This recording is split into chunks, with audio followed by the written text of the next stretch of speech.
Thanks so much for joining me on the Listen Up Girl podcast. I'm your host, Zach Randles-Friedman. Today is Friday, August 21st. I'm bringing you LGBTQ plus news.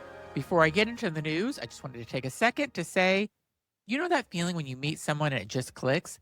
That is what GayBFF.app is all about. It's a new app built around for making friends, not dates, not hookups, actual friends in the LGBTQ plus community.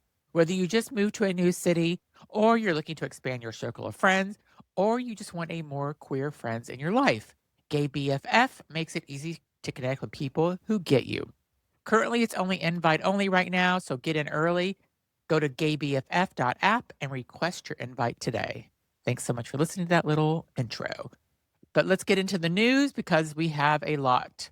Today, we've got a data story that's turning heads, a world record from an out athlete who stopped mid race to help a rival, a Chicago Film Festival unveiling its full lineup, a little celebrity drama between two comedy icons, a new comedy drama from our out filmmaker, and our one political story tonight, a Florida congressional candidate who's passed as a underwear model came back to haunt his campaign. So let's get into it. Starting with LGBTQ plus Americans are now 12% of the adult population. So we're starting out tonight with a number that's making headlines across the community. A new analysis finds that LGBTQ plus people now make up 12% of the adult population in the United States. The figure comes from a Human Rights Campaign Foundation analysis of Census Bureau data, drawing on more than 2.4 million entries collected between 2021 and 2024. That works out to roughly 26.5 million LGBTQ plus adults nationwide. HRC's president said it plainly. We're not a niche anymore, and no campaign, brand, or employer can afford to treat us like one. The analysis also found that bisexual people make up a majority of that group at more than 7% of all U.S. adults. And from a geography standpoint, we now have what HRC calls critical mass in nearly every state in the country. Numbers like this matter. Visibility isn't just a feeling, it's data. And the data says we are very literally everywhere. Love that. Next, Maria Perez sets a world record and stops to help a rival. Now for a story that's got nothing but good vibes. Openly gay race walker Maria Perez of Spain just set the inaugural world record in women's half marathon race at the European Athletics Championships in Birmingham, finishing in 1 hour and 30 minutes and 6 seconds, 24 seconds faster than the previous standard. That gave her European gold on top of the record. But here's the part everyone's talking about. Mid-race, her close friend and Italian Olympic champion Antonella Palmisano tripped on a metal barrier, jutting onto the course. Perez didn't just keep going. She reached out, grabbed her hand, and helped her regain her balance before continuing on to set the world record anyway. Perez is already a 4-time world champion and an Olympic medalist.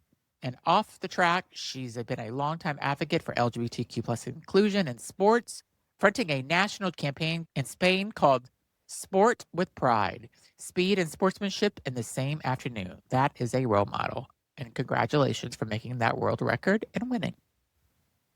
Next, revealing Chicago's Film Festival unveils full lineup. So some exciting news for film lovers. Reeling, Reeling, the Chicago LGBTQ International Film Festival, the second longest running queer film festival in the world, has announced its complete lineup for its 44th edition.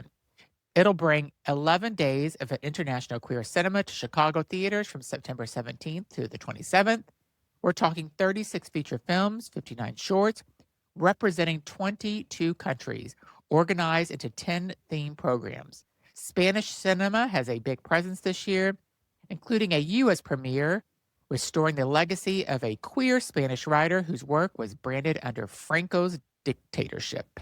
The festival opens at the Music Box Theater with a film from Cannes winning directing duo behind some of the Spain's most acclaimed recent queer cinema. If anyone is near Chicago this September, mark your calendar and be sure to get to that event. Sounds fun.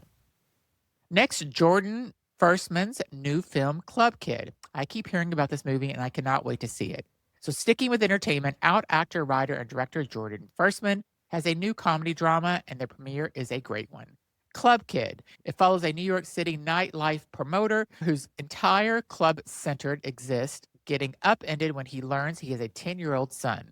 Firstman wrote, directed, and stars in it. Early buzz is calling this a fresh, funny, and take on growing up or being forced to later than planned. Keep an eye out for it, and we'll let you know when it's got a release date. Google the trailer. It is amazing. It looks like a great movie, and I can't wait for it. Now we go to Rosie O'Donnell and Kathy Griffin's friendly feud. So a little bit lighter fare for you, some drama between two beloved comedy veterans. Rosie O'Donnell is guest hosting Jimmy Kimmel's show this week, and her longtime friend Kathy Griffin publicly aired some hurt feelings about not being invited as a guest. In a video to her YouTube channel, Griffin said she felt blindsided, especially after Rosie brought up Griffin's controversial 2017 photo shoot in a recent podcast appearance. Rosie's response was short and sweet, posted right in the comments, "Kathy, you should have called me, honey. I didn't choose the guest." Fans mostly sided with Rosie, pointing out her podcast comments were actually sympathetic to Griffin. Two icons, one very public sisters fight. We'll keep you posted if they reconcile or if there's a sequel. They are friends, just so everybody knows. So no, there's no bad blood. I would have loved to see Kathy Griffin, and Rosie O'Donnell is doing amazing this week on Jimmy Kimmel. If you haven't watched it, go and watch it. Next, political story. The only one we have today. I'm trying to do less political. Former underwear model's anti-LGBT congressional run collapses. So now, tonight's one political story, and it's a wild one. John Strand ran in this week's Florida 19th District Republican primary as one of the most aggressively anti-LGBTQ candidates in the field, the kind of candidate who called Pride Month a very aggressive, explicitly sexual enterprise. While pushing to ban a local drag show, he also pardoned a January 6th defendant who once got a 32-month federal sentence. But here's the twist. A Mother Jones investigation resurfaced Strand's post as an international underwear model, with friends from West Hollywood modeling days in the early 2010s describing a very different life. One where, as a former roommate said, the group friend was prominently gay and he was a regular in WeHo's nightlife. Strand didn't get the White House endorsement, and on Tuesday he lost the primary outright. Sun Broadcasting president Jim Schwarzenegger won the nomination instead. Strand's anti-LGBTQ plus campaign in a deeply red district still wasn't enough to get past his own party's voters. Sometimes karma doesn't need our help. So that's today's show. If today's episode gave you something to think about or made you laugh at the last story, go ahead and hit follow or subscribe wherever you're listening. And if you've got 30 seconds, a rating and a review generally helps this show reach more people who need it. Share it with a friend and follow us on social media for updates throughout the week. I'm at The Real Zach R.E., Z-A-C-H-R-E, on Instagram and YouTube. I'll be back tomorrow with more LGBTQ news. And don't forget to download the Gay BFF app. You can find it at gaybff.app. Thanks for listening.